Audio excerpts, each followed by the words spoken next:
Hello friends, Shanti peace of mind में आपका स्वागत है। चलिए आज आप और हम सफला एकादशी का व्रत, इसकी कथा, पूजन विधि और महत्व पर चर्चा करते हैं। दोस्तों, एक समय की बात है, युधिष्ठिर जी ने भगवान श्री कृष्ण जी से प्रश्न किया कि हे मधुसूदन, पौष कृष्ण एकादशी का क्या नाम है और उस दिन किस देवता की पूजा की जाती है, ये मुझे विस्तार से बता दीजिए। तो भगवान श्री कृष्ण जी ने कहा, हे धर्मराज, एकादशी व्रत से मैं जितना प्रसन्न होता हूँ उतना अधिक दक्षिणा पाने वाले यज्ञ से भी प्रसन्न नहीं होता हूँ।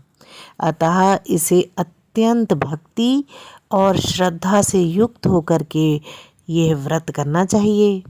हे राजन, अब द्वादशी युक्त पौष कृष्ण एकादशी का महत्व सुनो। इस एकादशी का नाम सफला एकादशी है। इस एकादशी को भगवान नारायण की पूजा की जाती है।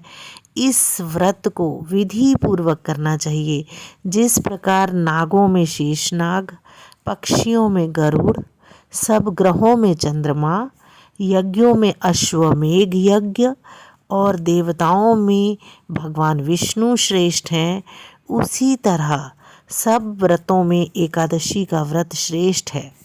जो मनुष्य सदैव एकादशी का व्रत करते हैं वे मुझको परम प्रिय हैं। इस सफला एकादशी के व्रत की विधि मैं आपको बताता हूँ। राजन, ऋतु के अनुकूल जो भी फल मिलते हैं आसानी से वो चढ़ा दें और नारियल, नींबू, नैवेद्य आदि 16 चीज़ों से भगवान नारायण की पूजा करें। रात्रि को जागरण करें। इस एकादशी के व्रत के समान यज्ञ, तीर्थ, दान तथा और कोई दूसरा व्रत नहीं है। 5000 वर्ष तप करने से जो फल मिलता है उससे भी अधिक सफला एकादशी का व्रत करने से मिलता है। चलिए आप और हम कथा सुनते हैं। चंपावती नगर में एक महिष्मान नाम का राजा राज्य करता था। उनके 4 पुत्र थे। उन सब में लुम्पक नाम का बड़ा पुत्र महापापी था। वह सदा पर स्त्री तथा वैश्यागमन में अपने पिता का धन नष्ट करता तथा देवता, ब्राह्मण और वैष्णवों की निंदा किया करता था। जब राजा को अपने बड़े पुत्र के ऐसे कुकर्मों का ज्ञान हुआ तो उसने उसे अपने राज्य निकाला दे दिया। तब लुम्पक विचारने लगा कि अब मैं कहाँ जाऊँ और क्या करूँ। अंत में उसने चोरी करने का निर्णय लिया। वह दिन को वन में रहता और रात को अपने पिता की नगरी में चोरी तथा अन्य कुकर्म भी करता। वह वन में रहकर पशु आदि मार कर खा जाता। राज्य कर्मचारी उसको इन कुकर्मों के कारण पकड़कर भी राजा के भय से छोड़ देते। उसी वन में एक अत्यंत प्राचीन विशाल पीपल का वृक्ष था जो देवताओं के समान पूजा जाता था। उसी वृक्ष के नीचे लुम्पक रहता था। कुछ समय पश्चात पौष कृष्ण पक्ष की दशमी के दिन वह वस्त्रहीन होने से शीत के कारण सारी रात्रि सो नहीं सका और उसके हाथ और पैर अकड़ गए।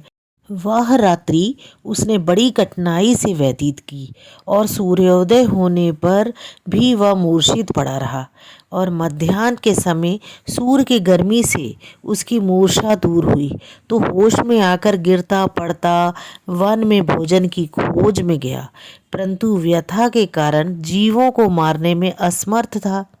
इस कारण वृक्षों से गिरे फलों को बीनकर अपने वृक्ष के नीचे ले आया। उस समय तक सूर्य भगवान अस्त हो गए थे, अतः उसने उन फलों को पीपल के वृक्ष के नीचे लाकर रख दिया और रो कर कहने लगा, भगवान, यह सब फल आपके ही अर्पण हैं, आप ही इनसे तृप्त हो जाइए। उस रात्रि को दुख के मारे और भूख के मारे उसे नींद भी नहीं आई, और इस उपवास और जागरण से भगवान अत्यंत प्रसन्न हुए और उसके सब पाप नष्ट हो गए। दूसरे दिन प्रातः समय एक अति सुंदर घोड़ा अनेक सुंदर वस्तुओं से सजा हुआ उसके सामने आकर खड़ा हो गया, और इसी समय आकाशवाणी हुई, हे राजपुत्र, श्री नारायण भगवान जी की कृपा से तेरे सब पाप नष्ट हो गए हैं। अब तू अपने पिता के पास जाकर राज्य प्राप्त कर। आकाशवाणी सुनकर लुम्पक बड़ा प्रसन्न हुआ और दिव्य वस्त्र धारण करके लुम्पक ने कहा, भगवान आपकी जय हो। ऐसा कहकर अपने पिता के पास गया। उसने अपने पिता को संपूर्ण कथा सुनाई, और कथा सुनकर उसके पिता ने बड़ी प्रसन्नता से उसे समस्त राज्य का भार सौंपकर वन को प्रस्थान कर लिया। अब लुम्पक शास्त्रानुसार राज्य करने लगा। उसके स्त्री पुत्र सभी नारायण के परम भक्त हो गए, और वृद्ध होने पर वह भी अपने पुत्र को राज्य का कार्य सौंपकर तपस्या करने के लिए वन में चला गया और अंत में वैकुंठ को प्राप्त हुआ। अतः जो मनुष्य भक्ति पूर्वक सफला एकादशी का व्रत करते हैं उनको अंत में मुक्ति मिलती है। जो मनुष्य इस सफला एकादशी का व्रत नहीं करते हैं वे पूंछ और सींगों रहित पशु के समान हैं।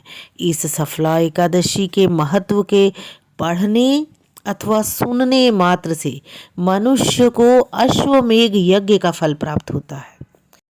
दोस्तों, इस दिन फलाहार में तिल और गुड़ का फलाहार लिया जाता है, और दूध से बनी मिठाई, फल और मेवा भी इस दिन फलाहारी के रूप में लिया जा सकता है। जय श्री कृष्ण। हाँ दोस्तों, अगर मेरा चैनल पहली बार देख रहे हैं तो इसे सब्सक्राइब करना ना भूलिएगा। मैं बहुत अच्छी अच्छी जानकारी आपके पास लेकर आती रहूँगी। मेरा ये वीडियो अच्छा लगा तो इसे लाइक करिए और अपने दोस्तों में भी शेयर कीजिएगा। तो आपका जीवन सुखी और समृद्धशाली रहे।